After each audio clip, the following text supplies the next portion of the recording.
Welcome to my YouTube channel. Kung bago ka lang sa channel na to at true-blooded Aldab Nation ka, tama po ang channel na pinuntahan mo. Kaya considering na po kitang bagong subscriber. At huwag mong kalimutan pindutin yung bell para lagi po kang updated sa bagong video na ilalabas ko. Salamat po sa iyong pag-click sa channel na to. Hindi lahat ng maling desisyon ay masama. Every wrong turn shows you where you shouldn't go again. Hindi naman sayang yun, di ba, kung natuto ka naman. Some mistakes aren't meant to break you. Sometimes they're just there to teach you a lesson. The things that you wish to undo might be the very things that shapes you. Minsan, kailangan mo talaga magkamali para maintindihan mo kung ano yung tama. Welcome back mga kaaldab. Ito na naman po ang inyong lingkod, si Mr. Destiny. At magbibigay na naman tayo ng pinakamainit na update po ngayon sa social media. Ito yung desisyon ng mga kaaldab na kung saan nagkamali nga po ba si Alden Richards o talagang na-pressure lang po siya na sabihin o kumbaga gawin ang isang desisyon na mahirap po talaga. May mga desisyon kasi mga kaaldab na makakabuti at syempre makakasama. Pero maganda nga rin daw po yan dahil dito yung desisyon mo masasabi mong nagkamali ka o tama yung desisyon na ginawa mo. Sinasabi ko ito mga kaaldab para lang po malinaw sa mga taong bitter po sa Aldab Nation. May mga punto kasi na sinasabi nila na nako fake news yan si Mr. Destiny, hindi totoo yung mga binabalita niyan. Kailangan kong maglabas ng mga ganitong ebidensya at resibo para isang bulat po at magkaalaman na.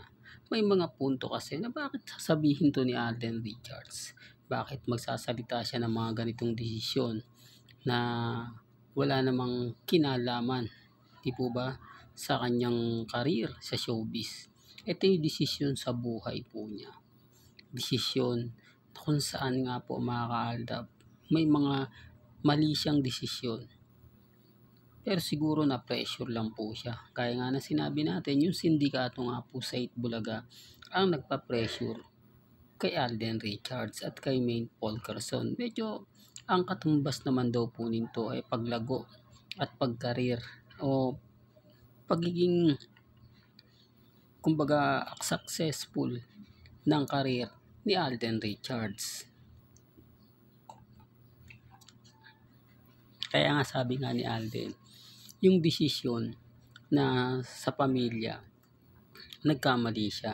Pero yung desisyon sa karir niya na umalis after ng Itbulaga ay talagang umayon. Di po ba? Kasi kung nanatili siya sa Itbulaga, hindi siya magkakaroon ng magandang karir. Di po ba? Ayan nga po yung sinasabi ko.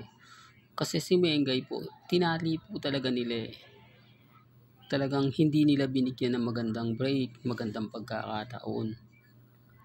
Yun yung pinupunto ko sa mga sinasabi dito sa mensahe ni Alden. Kasi kung pinakawalan po nila si Mengay, hinayaan nila si Mengay na kumbaga magkaroon ng kontrata sa iba, magkaroon ng mga pelikula sa iba, hindi sana si Alden Richards at si Maine Paul Carson ngayon ang pinakasikat na artista sa buong Pilipinas. Hindi, real talk to mga kaaldab.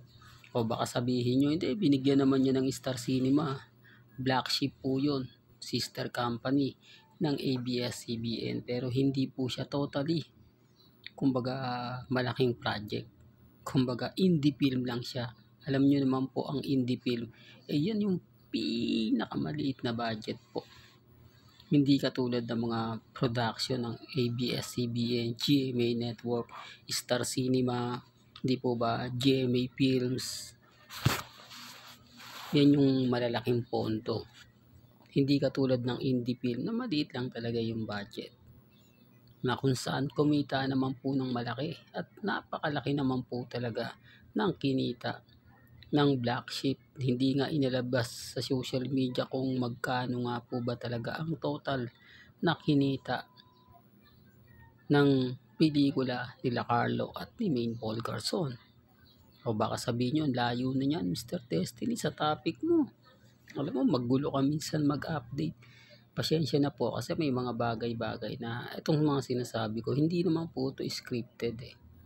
Binibigay ko lang po sa inyo literal kung ano po yung nakikita ko, nababasa ko sa social media. Kaya nga po, nang sinasabit pa ulit-ulit ko, kung pinabayaan po nila si Mengay, di sana, di po ba? At yung desisyon nga po nila Alden at ni Mengay na ganito, hindi natin alam kung nakabuti nga po ba talaga. Marami kasi nagsasabi, hindi nakabuti yan sa karir ni Alden Richards. Kita mo naman, umangat ng gusto. Kumbaga nakilala siya sa publiko. Si Mengay naman, nakita mo, kumbaga hanggang ngayon talagang matunog pa rin. Hindi pa rin natitinag after 10 years. Samantalang yung mga ibang artista nga naman po ng Eat Bulaga talaga masasabi mong nawala na. Kaya nga po ni Atasha na pasikat pa lang, pakilala pa lang, bigla nang nawala sa Eat Bulaga. Di po ba? Pero syempre hindi po natin yan issue. Hindi natin yan topic. Nakasama rin daw po sa mga nasindikato sa Eat Bulaga. Yun naman po, sabi ko nga po sa inyo, yun naman po yung mga bagay-bagay na hindi natin pinakikialaman. Sabi ko nga, ang goal ko lang po dito, kila Main at kay Alden. Di po ba, hindi naman po tayo tulad ng iba na kapag makakuha lang ng update, makakuha lang ng mga bagay-bagay na kumbaga sa tingin nilang tama, sa palagay nilang tama, at makakatulong sa channel nila, yun po yung ginagawa nila. Hindi po ba? Kaya nga sa akin, mga kaaldab, marami po nagre-request. Maraming tao ang mag-update ka naman sa Armin, mag-update ka naman sa Katden. Di po ba? Kasi gusto nga po nila tayo, dahil updated naman po talaga tayo. Lalo na po kay Alden Richards. Di po ba?